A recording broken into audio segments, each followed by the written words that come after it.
Atualidade na terça-feira, Girassol, Jornal, obrigado pela preferência. Atenção hoje para os vendedores que perderam os postos na sequência das demolições recentes no mercado dos Correios. Há reclamações.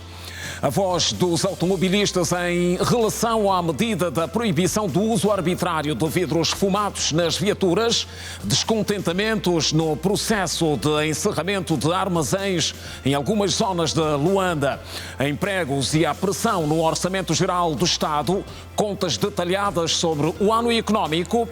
Segundo dia de trabalhos na Cimeira Mundial de Governos, exemplos de dedicação e resiliência na classe médica, não ficam de parte os principais assuntos que marcam o desporto no país e no resto do mundo. A última traiva, etapa troca.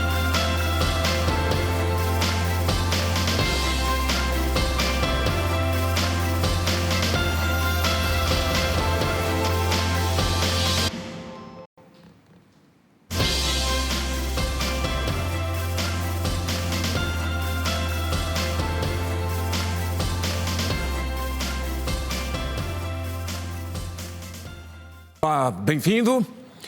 Começamos hoje por vendedores que perderam os seus postos na sequência das demolições recentes no mercado dos Correios. Continuam a exigir que voltem a ser acomodados. Até o momento, segundo o que a nossa equipa constatou, o grupo de vendedores não tem lugar indicado para continuar com as suas atividades. Isso tem causado um grande descontentamento.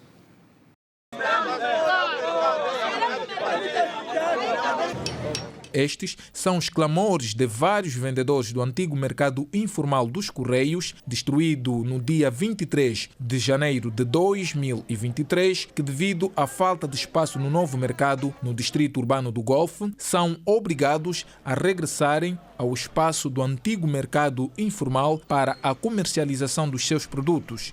Nós estamos passando mal. Não estamos vendendo mais bem. O lugar aí é bocado. Não está chegando o povo. Nós estamos sofrendo. Nós queremos mais filho aqui, nós queremos criar filho aqui. Escola, tudo é aqui. Agora o posso saiu, nós vamos aonde com as crianças? Nós não temos marido, mas ele já morreu. Para ser nosso marido. E nós estamos aqui sem entender se isso aqui partiram para ser uma oficina de reparação de viatura ou irá ser mercado. Com relação ao mercado novo, nós aí estamos super lotados, agitados pelo parque de estacionamento. Nós estamos lá parqueados como se fossem viaturas. Aí está tudo desordenado. Peças a ser reparadas, gasolina, fogueira aí ao lado. Aí é uma autêntica bomba. Se não fizerem alguma coisa, um dia será uma tragédia aí. Eu tenho 3 filhas na universidade. Não consigo pagar propinas. Porque o mercado foi destruído. É a minha empresa. Que administrações devem levar ao peito coisas sérias que as pessoas daqui a nada vai criar prostituição, a delinquência, porque ninguém aguenta com a fome. Quase um mês depois da destruição do antigo mercado informal dos Correios, vários vendedores continuam sem espaço para a comercialização dos seus produtos e são obrigados a venderem fora do mercado. Os vendedores de peças de viaturas estão a vender no parque de estacionamento, situação que tem tornado difícil a vida dos comerciantes que pedem a intervenção urgente das autoridades para a resolução deste problema. Clientes param por aqui, lá já não avançam. E nós lá ao fundo não conseguimos vender. Então, nós queremos que a administradora municipal tenha que rever esta situação para ver se ela consegue abrir pelo menos 2 portões. Aqui um portão, lá um portão, que é para dar acesso às pessoas. Estão a dizer que isso aqui é praça só do mercado interno. Aqui, esse espaço onde nós ocupamos lá é parque. Eu queria saber se esse espaço aqui é mesmo parque ou espaço de nós como vendemos essas peças aqui, se nós podemos vender essa peça aqui. E perante a esta situação, o administrador do distrito urbano do Golfe respondeu. É preciso ter em calma, nós vamos propor agora à administradora municipal, enquanto a situação se prevalecer assim, vamos ter que correr com a situação. Nós temos um mercado que está na zona de divisão entre a Sapu e o Golfe, que é o mercado da zona 14, está em Mosca. E é um mercado com 500 pessoas, capacidade de 500 pessoas. Estamos a falar do mercado adjacente ao próprio Correio. Também está capaz de 600, 500 pessoas. Quer dizer, essas pessoas, se a gente conseguir rapidamente a criar aquelas condições, vamos ter que pôr o mercado. Mas também se a exigência for assim, o mais rápido possível da população, clamor demais, vamos ter que pôr o mercado sem pintar, sem dar as condições que nós queríamos, quer dizer, garantir às outras que estão naquele mercado novo. O novo mercado dos Correios, que só suporta cerca de 1.040 lugares, tem neste momento mais de 3.000 vendedores. Sobre os vidros fumados nas viaturas e a medida recente que proíbe o uso arbitrário dos mesmos, há reações. A medida tem pela frente a Direção de Trânsito e Segurança Rodoviária e determina que a partir de março apenas películas aplicadas por empresas credenciadas estarão autorizadas. A medida surge para assegurar um maior controlo e organização. O decreto presidencial de 2013 define que os vidros para-brisa devem ter até 70% de transparência. Já os vidros laterais e de trás, 28% cada. Mas, na prática, muitas das películas usadas pelos automobilistas, vulgo vidro fumado, não obedecem a esses padrões definidos por lei. Segundo a Direção de Trânsito e Segurança Rodoviária, as películas mais escuras estão associadas a vários problemas que com frequência ocorrem na via, com maior realce para os casos de acidentes, influenciados pela visibilidade reduzida e também em casos de assaltos. Películas escuras, o condutor tem mais dificuldade em visualizar o trânsito rodoviário e, sobretudo, no exercício de manobras. Não vai, de alguma forma, fazer manobras com segurança e a probabilidade de ocorrer acidentes de viação é maior.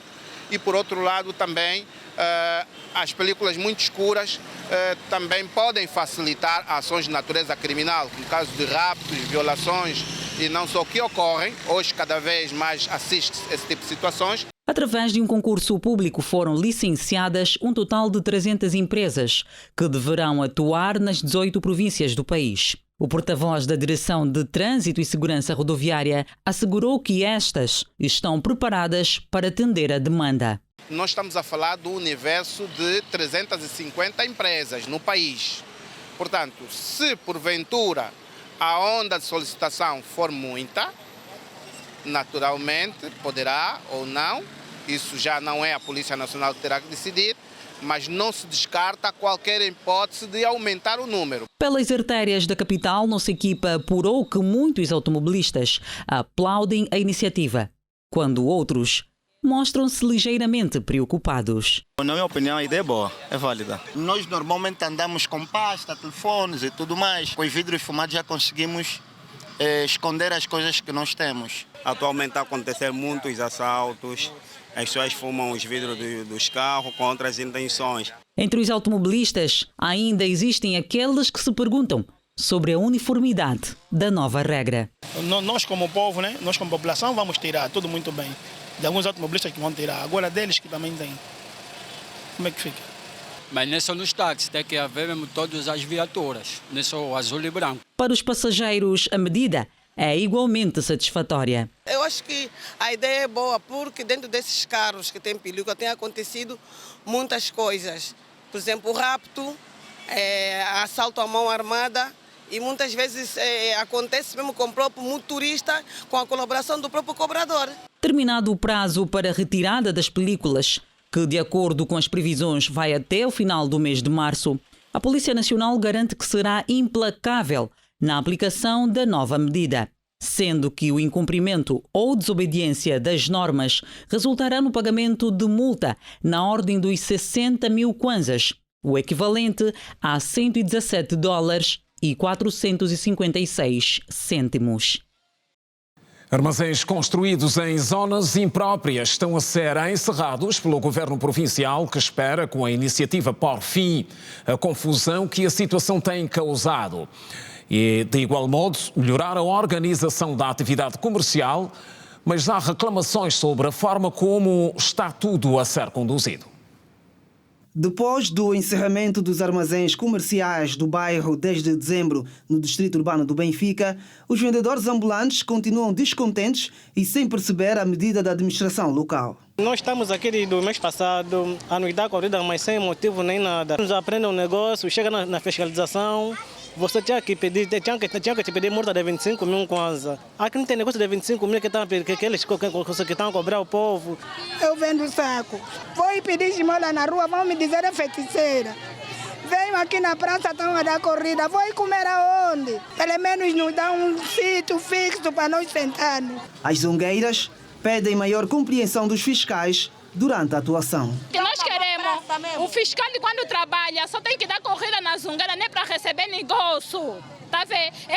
Porque uma zungueira, se você está dando corrida dentro da corrida, ela vai entrar na praça. Não é necessário você entrar nos quintais alheios, receber negócio, levarem, nos processos estão a entrar. Com o encerramento dos armazéns, ficou mais difícil para quem compra com frequência os alimentos para casa. Nós também, como compradores, estamos a ver dificuldades em fazer compras, como não vimos a causa ou o motivo que fez com que os armazéns, não é, também fosse encerrado, já que as senhoras vendem nas estradas, então por que também os armazéns? Então está a haver dificuldades.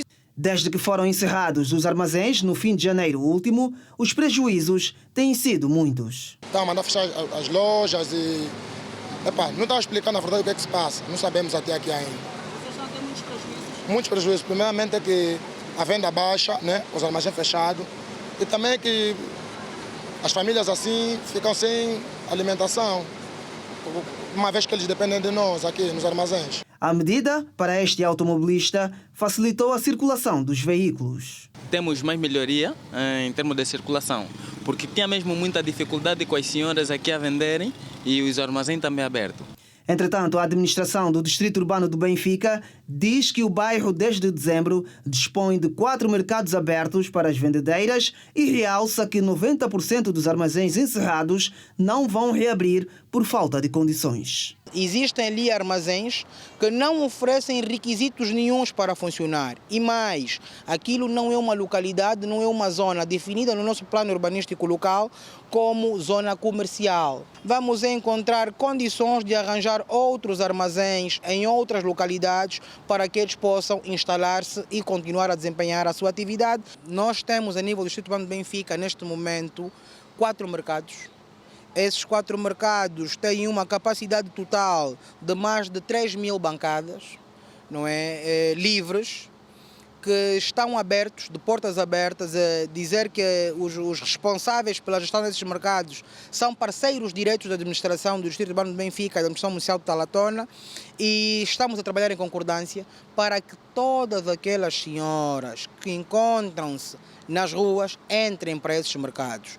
De salientar que desde o passado dia 31 de janeiro está proibida a venda desordenada em toda a extensão da Avenida Fidel de Castro Ruiz, Cônego Manuel das Neves, Ngola Quiloange, Rua Rei Mandume, Rua das Gajajeiras, Rua 17 do Casqueu do Buraco e a toda a envolvente do Largo da Teixeira. E agora o ponto de situação de uma obra parada no tempo e que é motivo de questionamentos. Estamos a falar da construção do futuro shopping Quinaxixi, na zona com o mesmo nome. Obra parada devido à falta de financiamento. O local histórico e de enorme valor sentimental para os naturais do Quinaxixi e de Luanda em geral foi até 2003 o grande mercado de frescos da capital angolana. Um dia tudo mudou e do antigo mercado só ficaram lembranças. Helena Francisco é uma das muitas pessoas que guarda na memória a historicidade do mercado do Quinaxixi. Afinal, trata-se de um local onde ela adquiria parte do negócio que comercializava na década de 90. Eu vendia camisa de fardo no rock e vinha aqui na praça do Quinaxixi comprar grampos para meter nas camisas. Este cidadão trabalha como corretor imobiliário na zona do Quinaxixi há muitos anos. Aliás, no passado, o extinto mercado era o seu local de eleição quando chegasse a hora do almoço. Era um sítio para a gente, tinha restaurantes, e depois aqui tinha uma bomba de combustível ao pé, tínhamos aqui um parque de estacionamento, tínhamos aqui um monumento histórico que era aí da Mãe Quitandeira. São, na verdade, 3 edifícios que dariam lugar a um shopping, a escritórios e também a um espaço residencial. São 3 edifícios com 25 andares cada. No passado, aqui no centro do Quinaxixi, localizava-se a histórica praça com o mesmo nome, que continha um monumento chamado de Monumento da Quitandeira. Os populares querem explicações, primeiro, sobre o porquê da extinção da praça e depois o porquê da paralisação destas obras que começaram há exatamente 15 anos, ou seja, em 2008. Foi uma coisa triste, né? Porque num sítio onde a pessoa já vem fazer lá, estou em negócio, chega naquele momento a praça destruíram. Muitos dos jovens estavam aqui na rua, né? Não tinha emprego, mas também a praça facilitava mais.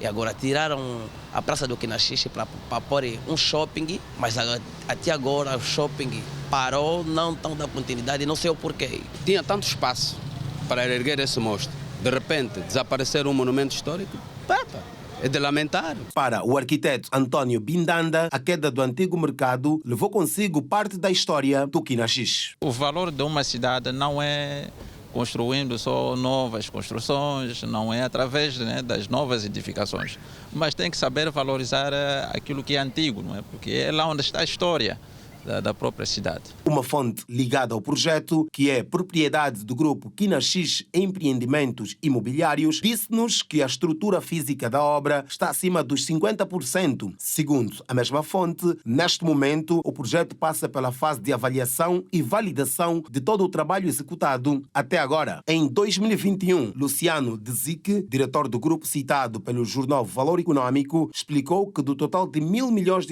de investimento previsto, já tinha sido gasto metade, ou seja, para concluir a edificação do complexo composto por 3 edifícios, a Quinaxixe Empreendimentos Imobiliários precisa de um financiamento que pode variar entre 400 e 500 milhões de dólares. Este é um assunto que vamos continuar a acompanhar nos próximos tempos. No próximo bloco, detalhes sobre o segundo dia de trabalhos na Cimeira Mundial de Governos. Ainda hoje, empregos e a pressão sobre o Orçamento Geral do Estado, já aprovado. A atualidade volta depois do curto intervalo.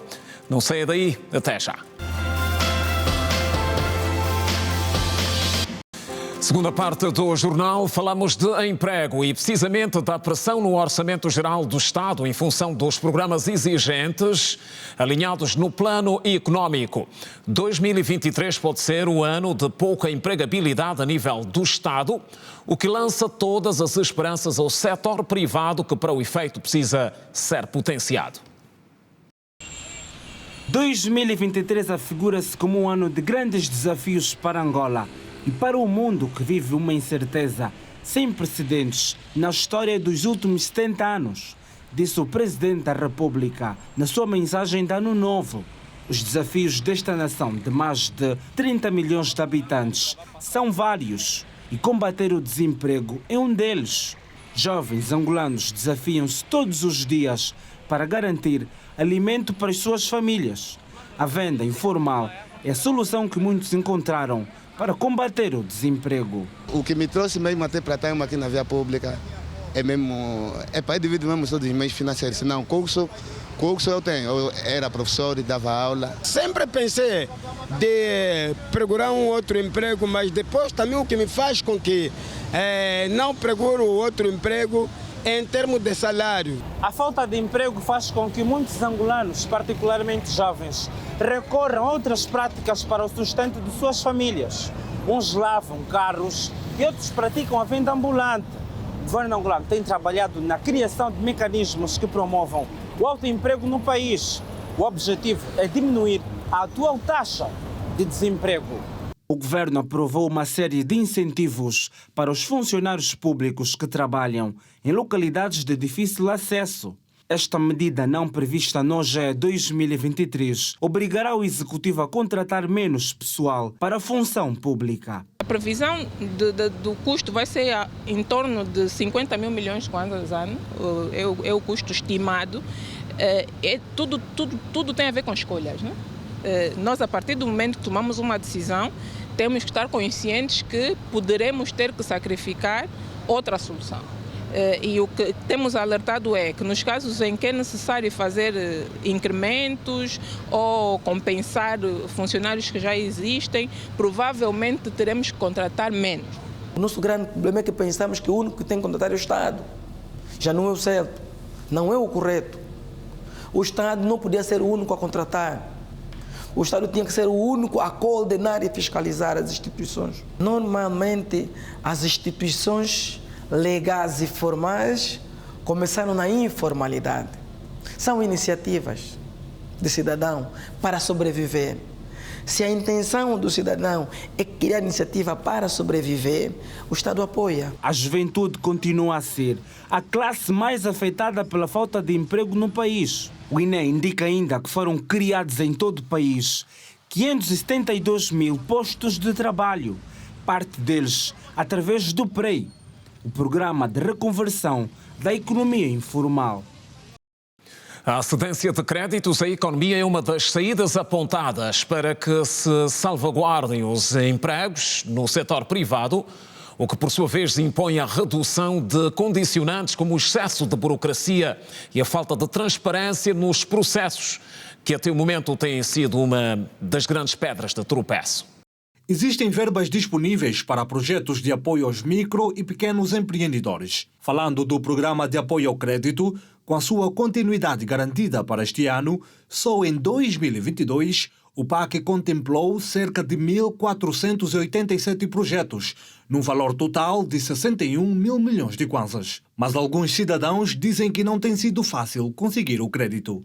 Para nós, como pessoas individuais, empresários, nós temos uma série de documentos a preparar, na qual alguns sentem e vejam alguma dificuldade para conseguir essa documentação, e alguns sentem também alguma certa facilidade, porque quando a gente tem a documentação toda regularizada e possuímos todos os requisitos, a gente consegue assim um crédito. Acho que os bancos têm uma burocracia quanto ao retorno dos valores, e eles vêm com aquela vêm com conceito negativo.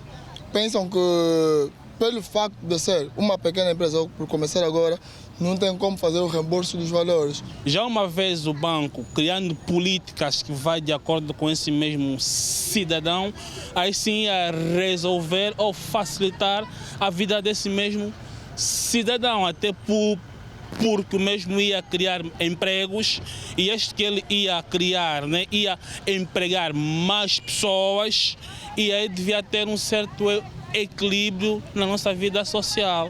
Os pequenos e médios empreendedores nem sempre sentem a facilidade no processo de aquisição ao projeto de acesso ao crédito. Por isso, o governo decidiu adicionar mais 20 mil milhões de kwanzas para projetos nos setores da agricultura, comércio, distribuição e indústria transformadora. Do ponto de vista econômico, o especialista acredita que o PAC tem tudo para dar certo, mas é necessário corrigir alguns aspectos técnicos para melhorar a sua implementação.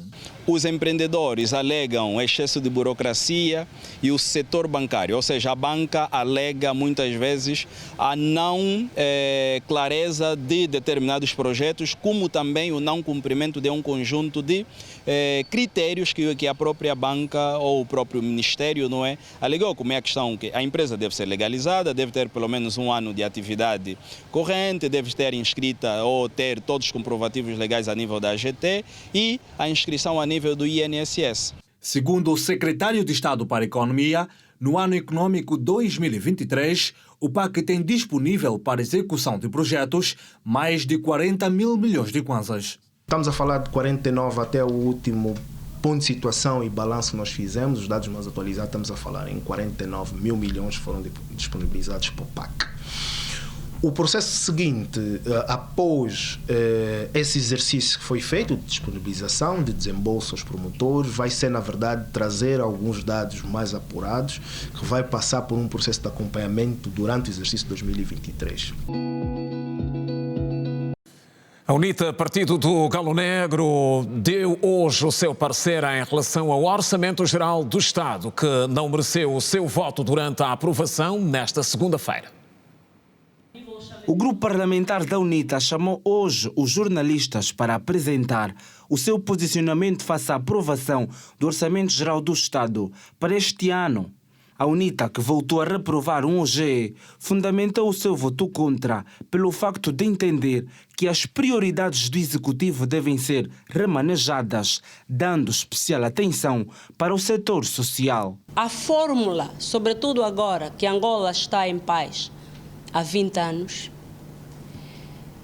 a fórmula para olhar para o homem é só inverter as prioridades orçamentais. Porque nós não temos outro instrumento por excelência para que qualquer governo desempenhe as funções fundamentais. Hoje é aprovado pela Assembleia Nacional, que estima receitas e fixa despesas no valor de 20,1 bilhões de kwanzas. Passou do crivo parlamentar na globalidade durante a 4ª reunião plenária. Novo passo na corrida para a implementação do Programa Alargado de Produção de Grãos, uma das mais exigentes empreitadas do Estado, para os próximos 5 anos, com valores avaliados em $1.000 milhões por ano. Mas o encontro de acertos teve lugar hoje, aqui em Luanda. O cronograma de atividades e o orçamento do Plano Nacional de Fomento para a Produção de Grãos, no valor de 2,8 bilhões de kwanzas, vai contar com uma unidade técnica de acompanhamento para a sua implementação.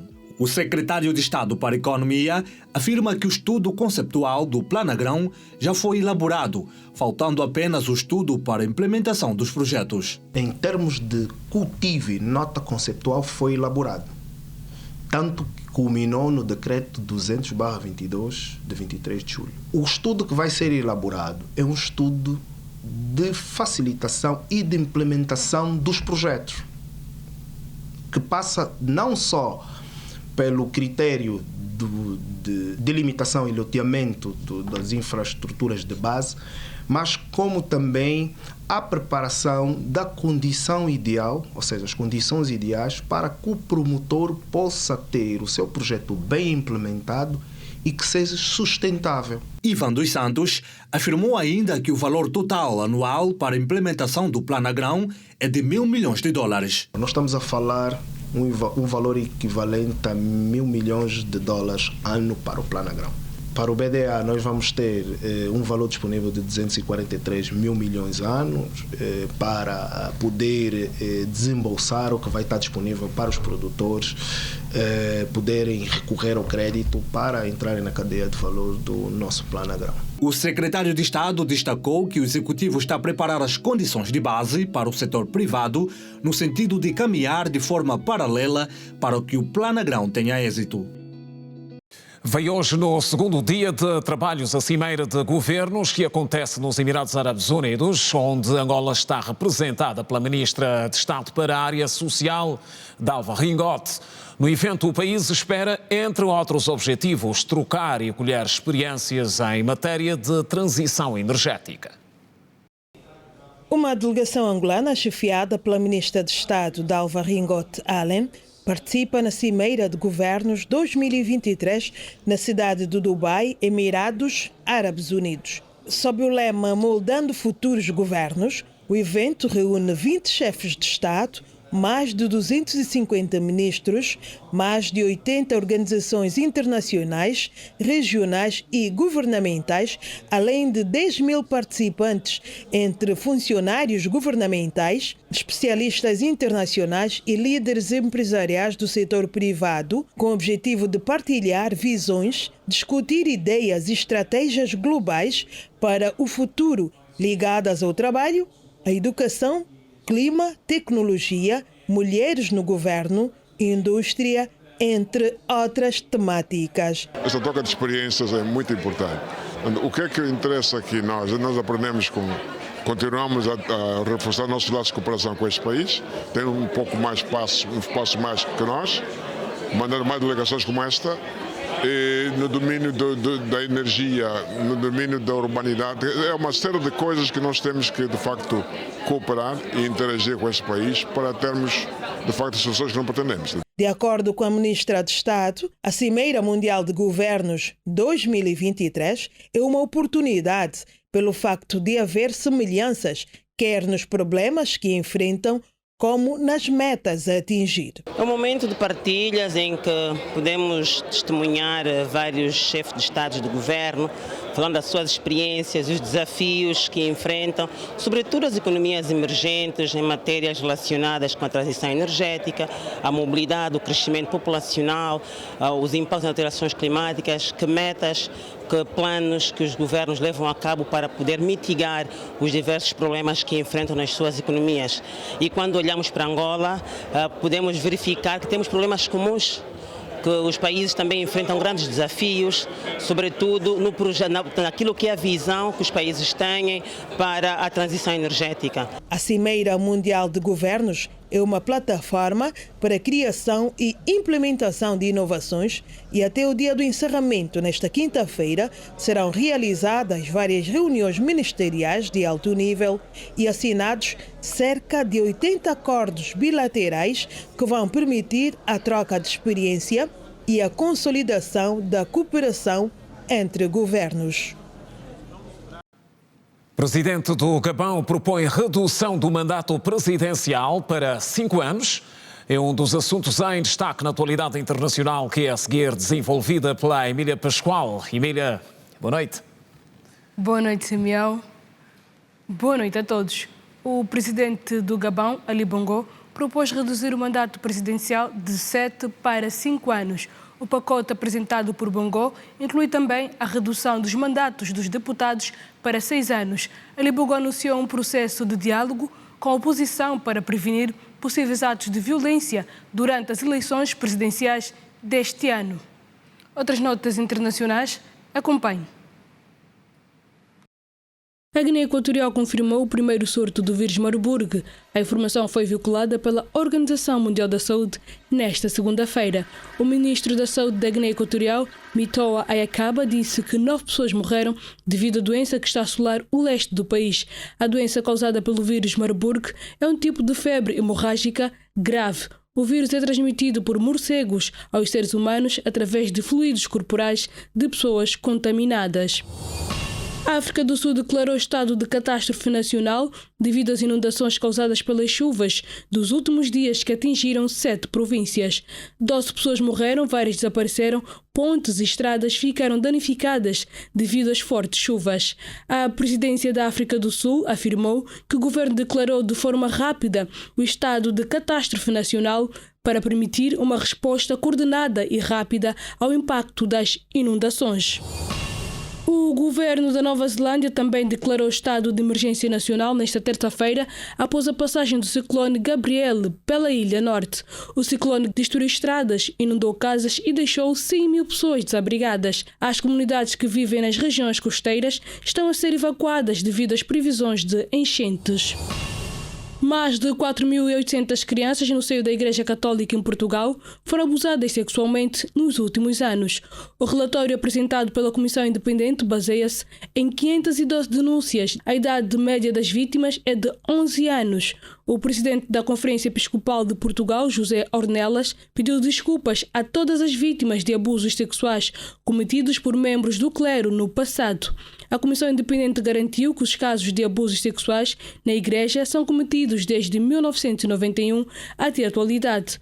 O presidente de Portugal, Marcelo Rebelo de Sousa, disse que a Igreja tem de agir rapidamente e tirar lições para o futuro. 2 adolescentes foram resgatados na Turquia nesta terça-feira, depois de 198 horas após o terremoto. O número de mortes provocadas pelo terremoto, que atingiu áreas da Turquia e da Síria na última segunda-feira, já ultrapassa os 40 mil. Os membros do Parlamento Europeu fizeram um minuto de silêncio pelas vítimas do terremoto que deixou milhares de mortos na Turquia e na Síria.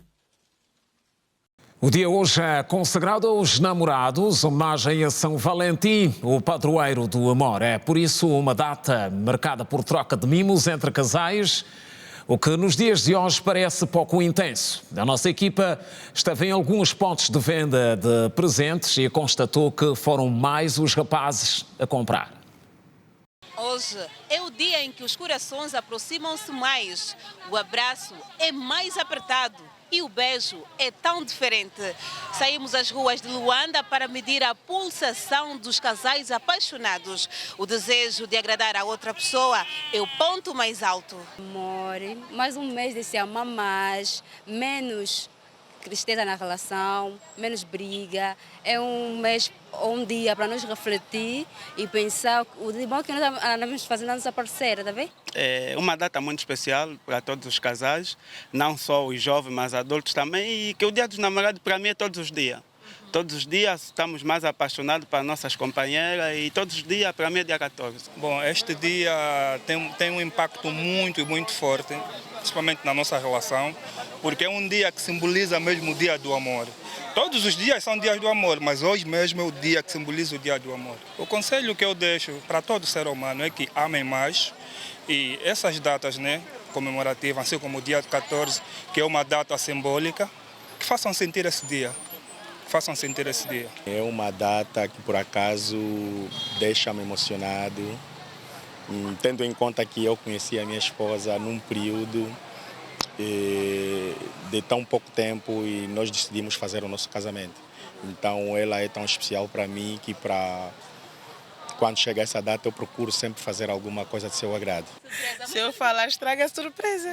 Conheço bem os gostos dele, então tenho essa facilidade para escolher presente para ele. Olha, eu já comprei alguma coisa para o meu parceiro, embora encontre um trabalho, mas eu já fiz chegar até o seu local de trabalho, mas ele entende, né? Porque de momento ainda me encontra disponível, mas sim, já comprei e já fiz chegar. E para saudar a data, várias paróquias realizam missas, bem como atividades para casais e solteiros, com o objetivo de abençoar e orientar os fiéis para um relacionamento sadio. Retomamos a informação na terceira e última parte do jornal, com exemplos de motivação e resiliência de alguns profissionais da saúde.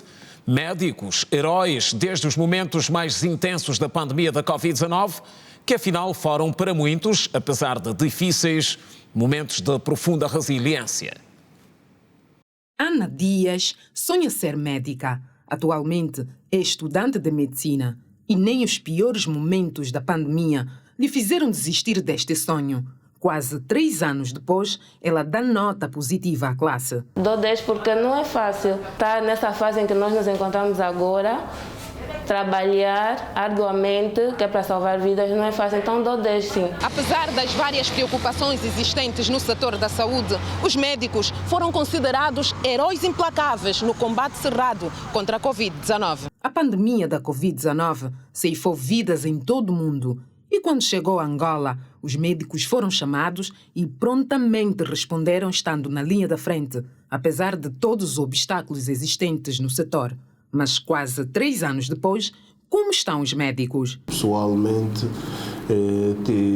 tive uma colega trabalhamos na mesma instituição, uma médica pediatra, que perdeu a vida, esteve internada durante muitos dias por Covid, não resistiu e acabou por perder a vida. Não? E quando situações dessas acontecem, é um abalo muito grande para a classe e para nós que no dia a dia vamos lidando com os colegas e nos tornamos praticamente família. A Palmira de Oliveira é técnica de diagnóstico no Hospital Municipal da Samba. Ela diz que hoje se pode respirar de forma aliviada, mas não se pode relaxar. Ela pede mais compreensão da sociedade para com os médicos. Mas apesar do abrandamento da doença, ela sente-se orgulhosa por ter ajudado a salvar vidas. Porque nós muitas das vezes arriscamos as nossas próprias vidas, né, pelos pacientes. Já Elisa Domingos, enfermeira no mesmo hospital, presenciou momentos difíceis e por isso mesmo, hoje ela tem a certeza que escolheu a profissão certa. Aquilo que nós temos como juramento, como profissão, falou mais alto e conseguimos ultrapassar. Se eu desistisse no momento, então tinha que desistir para a vida toda. Desta vez, sem lágrimas, o doutor Jeremias Agostinho sorriu quando perguntamos sobre o juramento médico. Doar e salvar foram as palavras de honra. Doar e salvar foram as palavras ditas. Ele é direcionado ao pai da medicina. Nós juramos por Hipócrates, por Esculápio, que é o considerado Deus da medicina, em como nos vamos doar para salvar vidas. Salvar vidas, quer seja no hospital ou no domicílio dos nossos utentes. Termina aqui mais uma edição do Girassol Jornal. É sempre um prazer tê-lo em nossa companhia. Nós voltamos amanhã à mesma hora. Boa noite.